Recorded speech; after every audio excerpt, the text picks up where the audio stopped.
Hello ನಮಸ್ಕಾರ ಎಲ್ರಿಗೂ welcome back to my YouTube channel Anu across worlds. ಎಲ್ಲರೂ ಹೇಗಿದ್ದೀರಾ? ನಾನು ನಿಮ್ಮ ಪ್ರೀತಿಯ ಅನು ಸೋರಾ. ನಾವಿವತ್ತು ಹೋಗ್ತಾ ಇದ್ದೀವಿ ಲಾಲ್ಬಾಗಿಗೆ ಹೋಗೋದು ತುಂಬ ಸುಲಭ. ಮೆಟ್ರೋ ಕನ್ವೀನಿಯೆಂಟ್ ಇದೆ, ಸೊ ಟ್ರಾಫಿಕಲ್ಲಾಗಲಿ ನಿಂತ್ಕೊಳ್ಳೋ ಅವಶ್ಯಕತೆಯೇ ಇರೋದಿಲ್ಲ. ಮೆಟ್ರೋ ಇಳಿದು ಆ ಕಡೆ ಈ ಕಡೆ ಎಲ್ಲೂ ಅಡ್ಡಾಡ್ದೇ ಡೈರೆಕ್ಟಾಗಿ ಲಾಲ್ಬಾಗ್ ಒಳಗಡೆನೆ ಹೋದ್ವಿ. ಲಾಲ್ಬಾಗ್ ಎಂಟರ್ ಆದ ತಕ್ಷಣ ತೇಜಸ್ವಿ ವಿಸ್ಮಯ ಅನ್ನೋ ಬರವಣಿಗೆ ಮೂಲಕ ಹಾಗೂ ಡಿಸ್ಪ್ಲೇಯಲ್ಲಿ ಅವರ ಜೀವನ ಶೈಲಿ ಹೇಗಿತ್ತು, ಅವ್ರು ಏನೇನು ಸಾಧನೆ ಮಾಡಿದ್ದಾರೆ ಹಾಗೂ ಅವರ TV ಸಂದರ್ಶನಗಳ ಮೂಲಕ ನಮ್ಮನ್ನ ವೆಲ್ಕಮ್ ಮಾಡ್ಕೋತಾರೆ.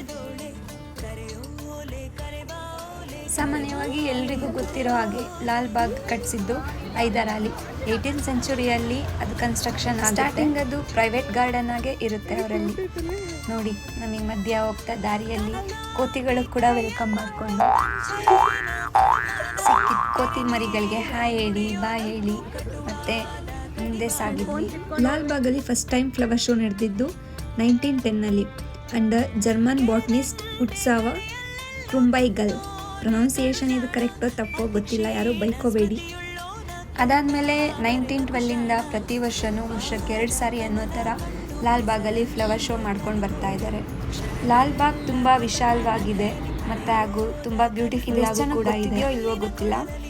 ಇಡೀ ಇಂಡಿಯಾದಲ್ಲೇ largest collections of tropical plants ಇರೋದು ನಮ್ಮ ಬೆಂಗಳೂರಲ್ಲಿರೋ ಲಾಲ್ಬಾಗಲ್ಲಿ.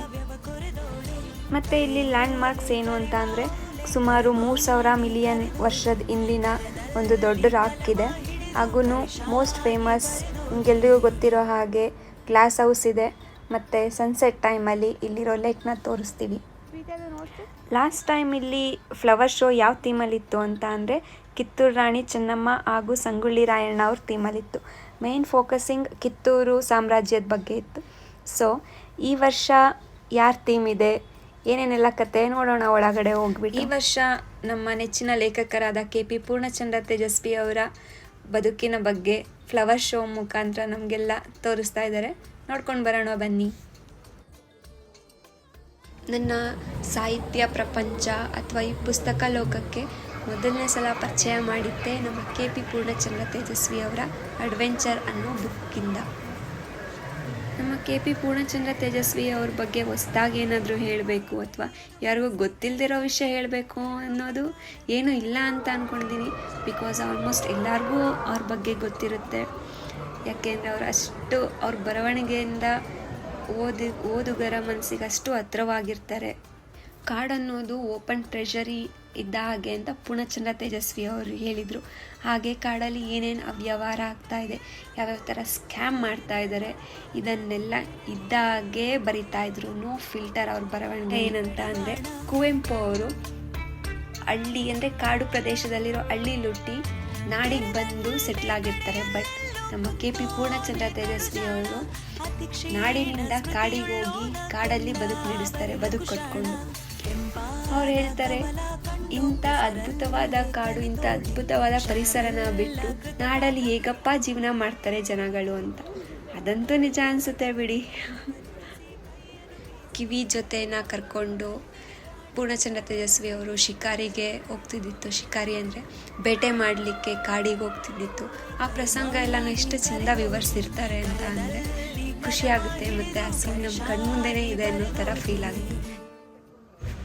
ನಮ್ಮ ತೇಜಸ್ವಿಯವರು ಬರೀ ಲೇಖಕರಾಗಿರಲಿಲ್ಲ, ಅವರು ಮ್ಯೂಸಿಕ್ ಕೂಡ ಕಲ್ತಿದ್ರು ಮತ್ತು ಪೇಂಟಿಂಗ್ಸ್ ಮಾಡ್ತಾಯಿದ್ರು. ಪಕ್ಷಿಗಳ ಫೋಟೋಗ್ರಫಿ ಮಾಡಿರೋದು.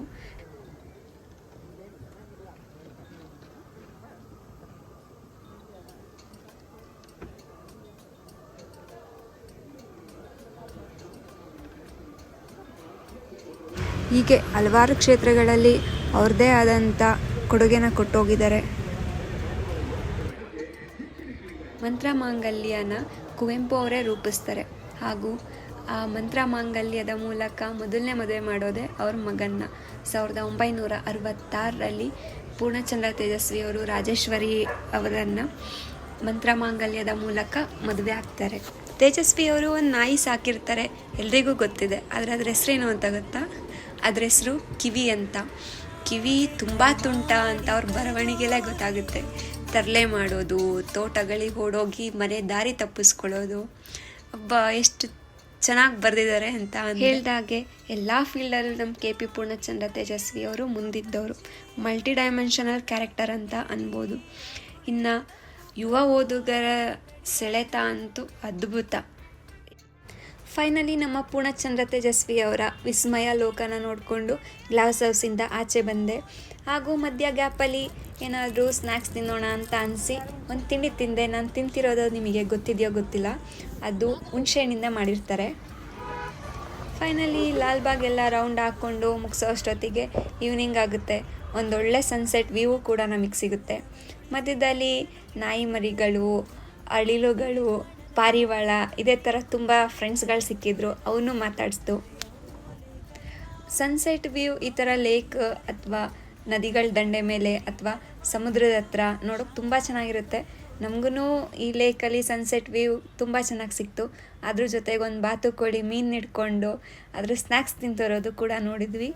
ನಮ್ಮ ತೇಜಸ್ವಿಯವರು ಒಂದು ಮಾತು ಹೇಳ್ತಾರೆ, ಎಷ್ಟು ಅದ್ಭುತವಾಗಿದೆ ಗೊತ್ತಾ? ಹೇಳ್ತೀನಿ ಕೇಳಿಸ್ಕೊಳ್ಳಿ. ನಾವು ಬಯಸಿದ ರೀತಿ ಬದುಕುವ ಸ್ವಾತಂತ್ರ್ಯ ಯಾವತ್ತೂ ಭಯಾನಕ ಹೋರಾಟದ ಫಲವೇ ಹೊರತು ಅದು ಸುಲಭಕ್ಕೆ ಸಿಗೋದಲ್ಲ. ಓಕೆ, ಈ ಕೋಟ್ನ ಹೇಳ್ತಾ ಇವತ್ತಿನ ವಿಡಿಯೋ ಮುಗಿಸ್ತಾ ಇದ್ದೀನಿ. ಈ ವಿಡಿಯೋ ನಿಮಗೆ ಇಷ್ಟ ಆಗಿದ್ದರೆ ಲೈಕ್ ಮಾಡಿ, ಶೇರ್ ಮಾಡಿ, ಕಮೆಂಟ್ ಮಾಡಿ ಹಾಗೂ ಸಬ್ಸ್ಕ್ರೈಬ್ ಕೂಡ ಮಾಡಿ. ಮುಂದಿನ ವಿಡಿಯೋದಲ್ಲಿ ಮತ್ತೆ ಸಿಗೋಣ. ಅಲ್ಲಿವರೆಗೂ ಟೇಕ್ ಕೇರ್, ಬಾಯ್ ಬಾಯ್. ಕರೆ